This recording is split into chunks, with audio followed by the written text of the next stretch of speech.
안녕하세요, 조장훈입니다. 오늘은 읽기의 왕 27번째 강의지요. 고전독해 12번째 시간입니다. 아도르노와 에리 프롬의 제시문을 바탕으로 해서 비판 철학의 내용들을 살펴보려고 합니다. 우리가 지난 시간에 데카르트의 이성중심주의의 등장에 대해서 살펴봤었죠. 근대적인 이성을 바탕으로 한 주체 철학이 성립한 이후 근대는 놀라운 발전의 도정을 거쳐왔습니다. 특히 칸트에 의해서 이성이 모든 사람들에게 보편적으로 존재한다는 생각이 자리 잡게 되었고, 그 과정에서 민주주의가 발전하게 되는 계기를 마련하기도 했습니다. 계몽주의에서 민주주의로 이어지는 이러한 전 세계적인 이성의 개화와 또 계몽 속에서 사람들은 점점 더 많은 발전들을 구가하기 시작했습니다. 특히 헤겔은 인간 정신에 대해서 깊이 있는 탐구를 남긴 철학자이기도 했지만, 또한 절대 이성의 실현이 결국 국가를 통해서 가능하다는 점을 강조하면서 과거 어느 때도 존재한 적이 없는 거대한 형태의 관료제적인 국가를 등장시키는데 중요한 철학적 기반을 제시하기도 했습니다. 그리고 이제 인간의 이성을 바탕으로 한, 그리고 새로운 형태의 국민국가를 중심으로 한 인간의 삶이 새로운 시대를 열어가고 있었지요. 인류 전체 역사에서 본다면 지난 300여 년의 근대성이라고 불리는, 근대라고 불리는 이 시기는 인류의 역사 전체와 비추어 볼 때 어마어마한 속도의 변화와 또 축적적인 발전을 이루어낸 시기입니다. 이러한 모든 것들이 이성주의, 또 이성에 대한 확신, 모든 사람이 진리를 알 수 있다라는 보편적 이성에 대한 신념으로부터 비롯된 측면이 분명히 있습니다만, 이러한 이성중심적인 철학에도 분명한 한계점이 존재했을 것입니다.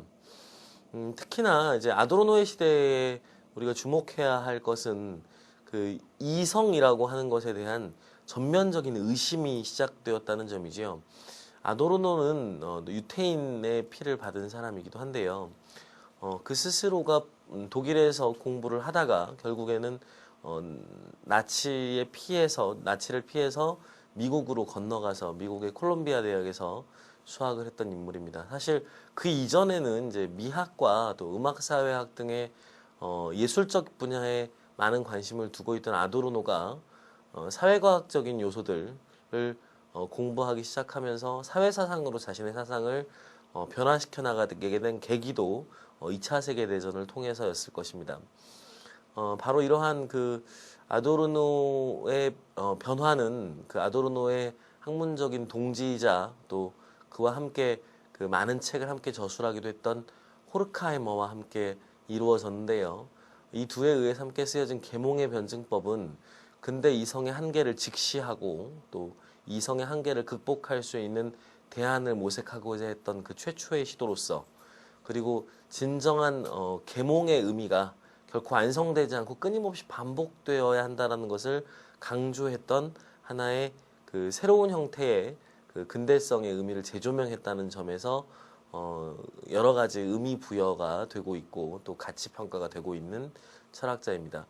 여러분들에게 다소 어려운 얘기일 수도 있겠습니다만 조금 되도록이면 쉽게 우리가 풀어보면서 제시문을 통해서 아도르노의 사상을 이해해 보도록 하지요.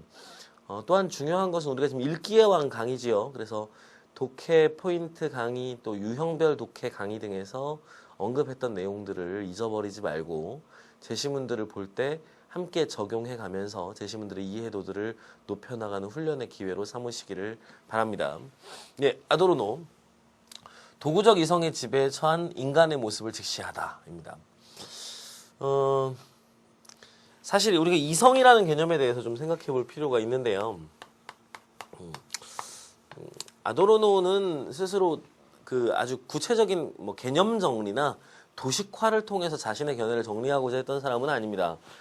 그는 세상의 진리라고 하는 것은 언어화될 수 없는 형태의 것이라고 생각을 했기 때문에 정형화된 진리를 추구하고 그러한 방식의 형식적인 글을 썼던 인물은 결코 아닙니다.